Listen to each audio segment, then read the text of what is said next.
Shine bright like shining bright like a diamond.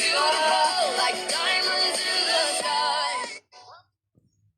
Yan, so kumusta po ang lahat? Magandang umaga, magandang gabi, or hapon, saan mang sulok kayo ng mundo naroroon at nanonood ngayon. So, bago pa ako mag-umpisa, gusto ko munang mag-umpisa sa gusto ko ma-introduce yung aking sarili. A little bit nervous dahil ngayon lang din ako nag-live, ngayon lang din ako nag-share ngayon. Although nag-share ako last week sa podcast ng aking mga downlines. Pero iba yung iba yung kapag mas marami yung mga tao at nakikita mo yung talagang mga na-inspire, is parang ninenervyos din ako doon, pero syempre gawin ko yung makakaya ko para ma-share ko yung journey ko dito kay Live Good. So, I am Rosemary Nadjahan. I am a single mom of 2 grown boys, and I born and raised in the Philippines, sa Baguio City. And then, nag-abroad ako sa Moscow, and I work in Moscow for 8 years. So marami akong pinagdaanan sa 8 years na yon. Is trabaho ng lalaki, trinabaho ko. Nagpapala ng isnog, ginawa ko. Igorota po ako. Hindi Ilocana. Yon, coach friend. So yon, dami kong work doon na ginagawa, pero syempre sa gusto kong makatulong sa mga anak ko, ginawa ko yon. And then, dahil sa hirap ng magkaroon ng visa sa Russia, Moscow, lumipat ako sa Paris, France. And then, sa Paris, France, hindi para sa akin. Lumipat ako dito sa Spain. Ito siguro yung para sa akin. So, dito ako ngayon nag-work as a housekeeper, and then nagbabantay ng isang matanda. And then ginagawa ko itong Live Good opportunity as my part-time. But before, prior to Live Good, dati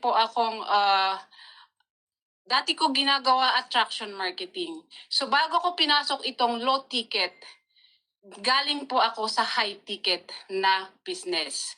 So doon ako natuto ako sa lalong-lalo na po sa personal growth.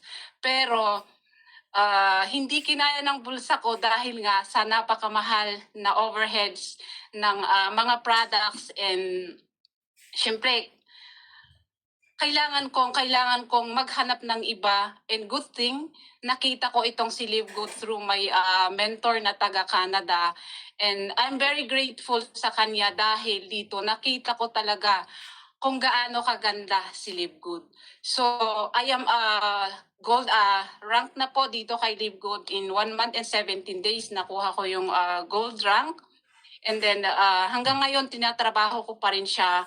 And ngayon nakafocus na ako sa product. Dati nakafocus ako sa pag-invite, pero tuloy pa rin naman akong nag-share ng business. Yun nga lang, ang ginagawa ko is I'm doing attraction marketing. So hindi ko tinatambakan yung page ko ng mga name ng companies. So yun yung ginagawa ko ngayon. And of course, bakit ko ginagawa si Live Good? Sa hirap ng buhay, napansin nyo yung nabanggit ko na country na napuntahan ko is mahal ang mga sahod. Pero bakit ko pa rin pinili at dinagdag itong si Live Good? Dahil sa hirap ng buhay, hindi ako naka-rely sa isang income. Dahil mahirap kung naka-rely ka lang sa isang income, is paano kapag nawalan ka ng trabaho. Lalong-lalo na nung nangyari yung pandemic, natambay ako sa work ko dahil sa maraming naapektuhan na negosyo. So natambay ako doon, and doon ko na-realize na kailangan pala na mag-side hustle ako. And dito sa online ko talaga nakita kung paano pwedeng mabago yung buhay. Dahil dito kay Live Good, sa una kong online talagang masasabi ko negative. No digits, walang figure na nakuha ko doon. Pero grateful pa rin ako dahil doon ako nahulma. Sorry po. Hola? No, gracias. Muchas gracias. Sorry po, may tumawag. So, yun po, yun po talaga. Doon ako nahulma sa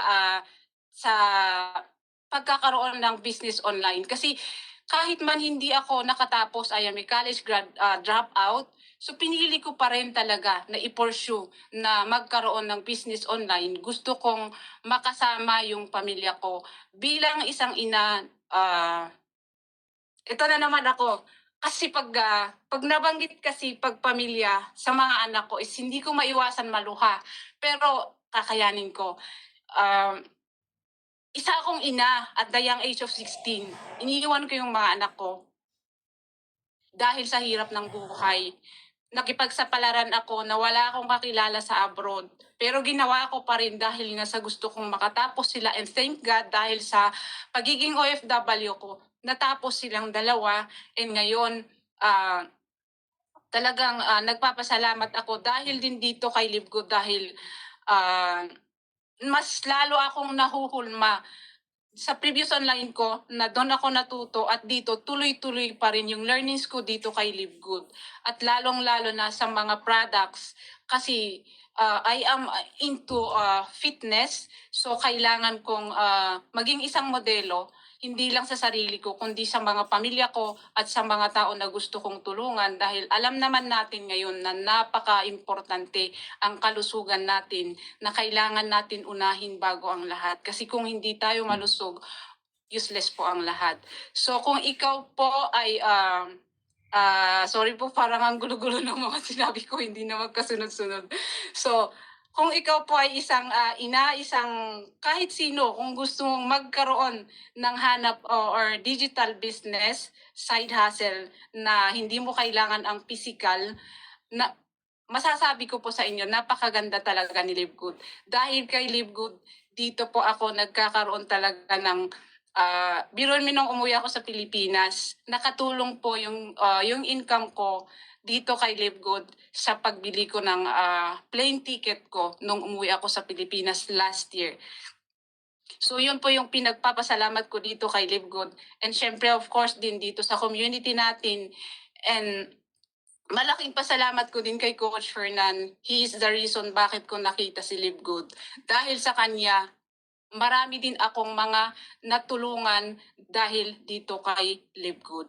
So I'm so grateful for kay Coach Fernan na very selfless talaga na leader na talagang binibigay niya yung kaya niyang maibigay para lang sa atin.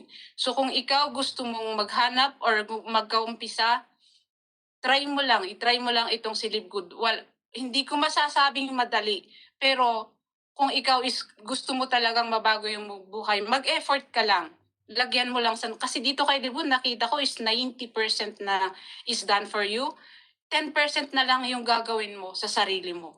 Kasi hindi ka naman dito is hindi mo na kailangan na mag-house to house or punta ka sa Jollibee gaya ng ginagawa niyo sa Pilipinas sa talagang offline.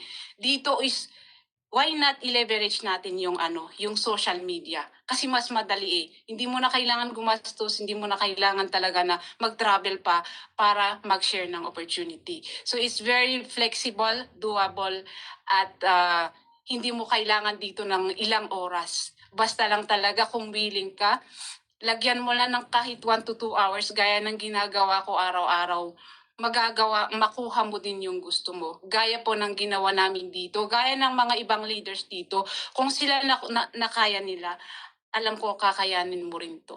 So, yun lang po yung share ko, very short.